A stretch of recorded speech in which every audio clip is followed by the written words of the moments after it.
여러분 안녕하십니까? 명절 잘 보내시고 성도님들 가정은 평안하신죠? 하나님의 평강이 여러분과 함께 하시기를 간절히 바랍니다. 우리가 계속해서 구약 성경을 지금 정리하고 있는데요. 여러분, 성경은 하나님의 말씀이고 우리의 믿음은 이 말씀에 기초하고 있습니다. 특별히 성경은 우리에게 구원에 이르는 지혜와 하나님의 사람으로 온전하게 하는 교훈과 책망과 바르게 함과 의로 교육하는 유익의 그 기능이 있는데, 그래서 우리가 이 성경을 떠난 우리의 믿음을 우리가 상상할 수 없습니다. 근데 이 성경 가운데 구약 성경은 신약 성경의 배경과 기초가 되기 때문에 구약 성경을 이해하는 것은 신약 성경의 근원을 이해하는 것과 같습니다. 그래서 구약 성경을 이해하고 신약 성경을 보면 그 신약 성경의 풍성한 의미를 더욱더 깊이 느낄 수가 있습니다. 여러분, 지난번에 우리가 언약으로서의 성경을 살펴봤는데, 또 하나의 성경의 한 줄기, 맥이 바로 제사제도입니다. 성경을 관통하고 있죠.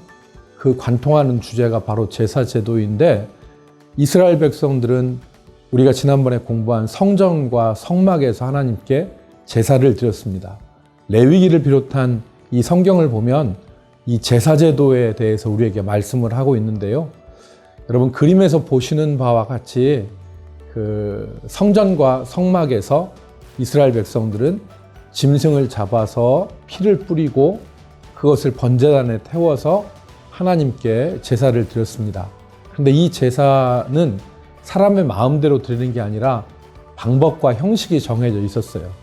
성경에 보면 우리가 구약의 5대 제사라고 하는 번제, 소제, 화목제, 속죄제, 속건제, 이 5대 제사가 나오고, 그 외에도 드리는 방법에 따라서 거제, 요제, 또 전제, 번제, 이런 명칭들이 기록되어 있습니다. 이런 제사 제도와 관련된 이 말씀을 읽을 때 이미 다 폐지된 건데, 이 폐지된 제사 제도에 대해서 우리가 알아서 뭐해 이렇게 생각할 수도 있지만, 아까 말씀드린 것처럼 그렇지 않습니다. 구약을 이해해야지 신약을 이해할 수 있습니다. 물론 율법에 나오는 이 제사법, 정결법, 음식법, 그리고 성전 제도는 모두 다 폐지됐습니다. 오늘날 더 이상 그걸 하지 않죠. 그런데 예수님이 말씀하신 것처럼 율법은 형식적으로는 폐해졌지만 그 내용은 온전하게 됨으로, 다시 말해서 완성됨으로 중단되어진 것이에요. 그래서 그걸 몰라서는 안 됩니다. 그래서 예수님이 마태복음 5장 17절에서 내가 율법을 폐하러 온 줄 아느냐, 그것이 아니라 완전하게 하려 함이라, 이렇게 말씀하셨어요. 그것처럼 성전제도, 정결법, 음식법, 제사제도는 더 이상 시행되지 않지만 제사의 본질적인 의미인 헌신과 예배, 정결법과 음식법이 얘기하는 그 거룩함과 도덕적인 순결, 그리고 우리가 성막에서 공부한 바와 같이 성전과 제사장 제도는 예수 그리스도를 통해서 온전하게 완성된 것입니다.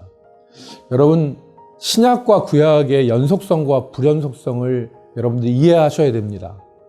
구약에서 지켰던 형식과 껍데기가 철폐되었다는 점에서 구약과 신약은 불연속성의 관계에 있지만, 구약의 정신과 본질이 신약에 와서 완성됐기 때문에 연속성을 띠는 것입니다.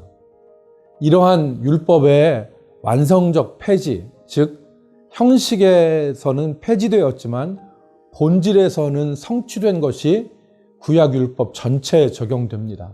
그러므로 구약의 그림자는 신약의 실체로 대치된 것이라 그렇게 말할 수 있습니다.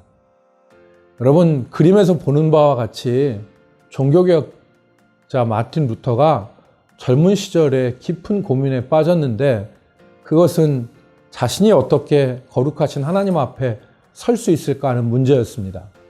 지극히 거룩하고 선하신 하나님 앞에 죄로 점철된 자신이 어떻게 설 수 있는가 하는 것이 루터의 실존적인 고민이었어요.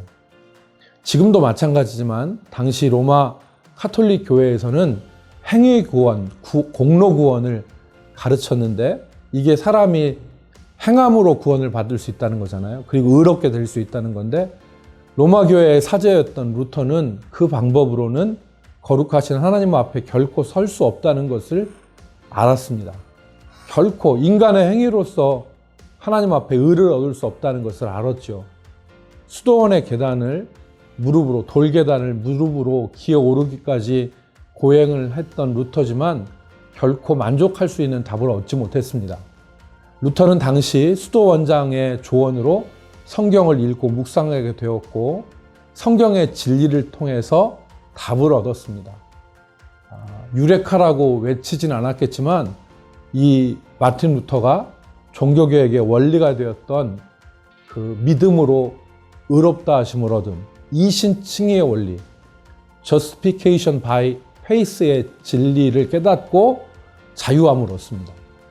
이 루터가 괴로워했던 고민의 답이 제사제도에 있습니다. 제사제도는 다른 것이 아니라 하나님의 백성들이 어떻게 하나님 앞에 설 수 있는가?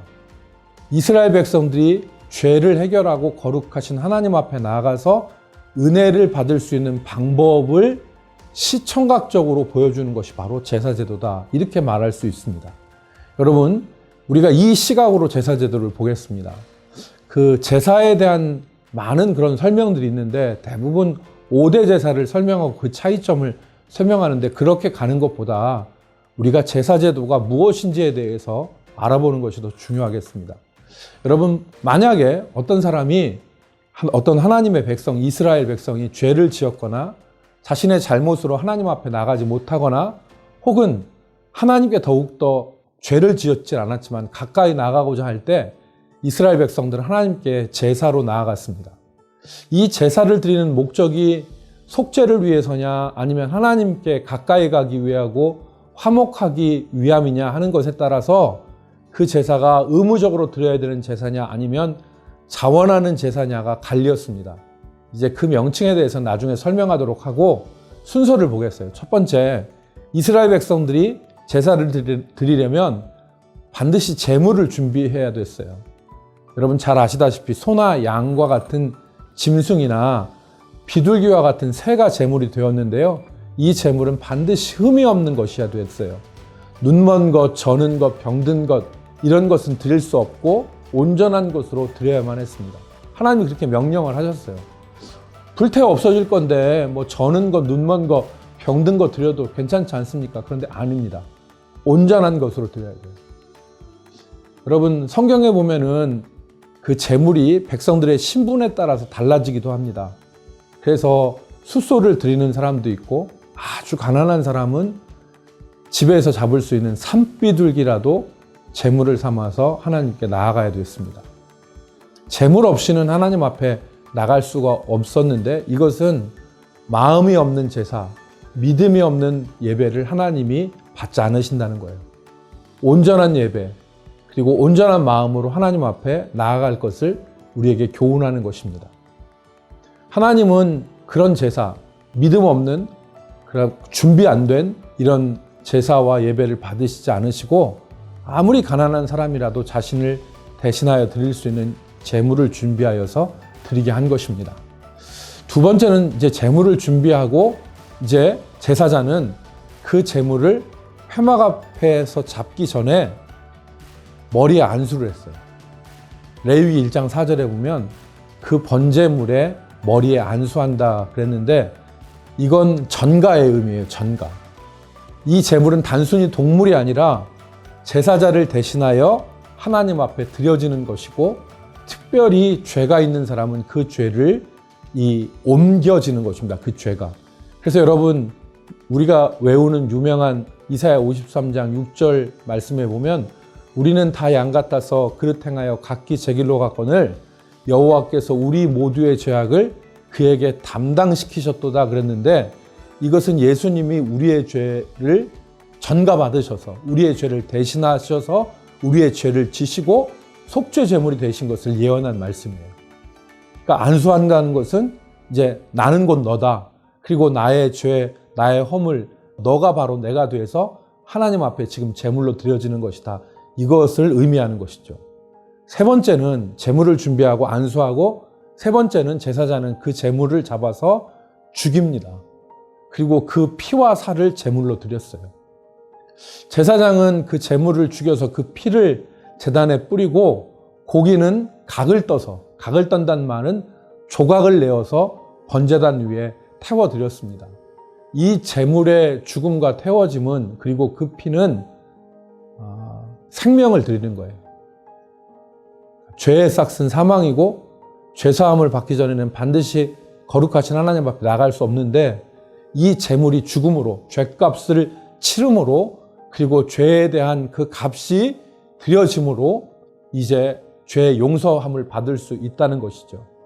그런데 여러분, 이것이 제사의 어떤 방법인데, 이것은 하나의 우리에게 있어서 샘플이에요. 그러니까 시청각 교제예요.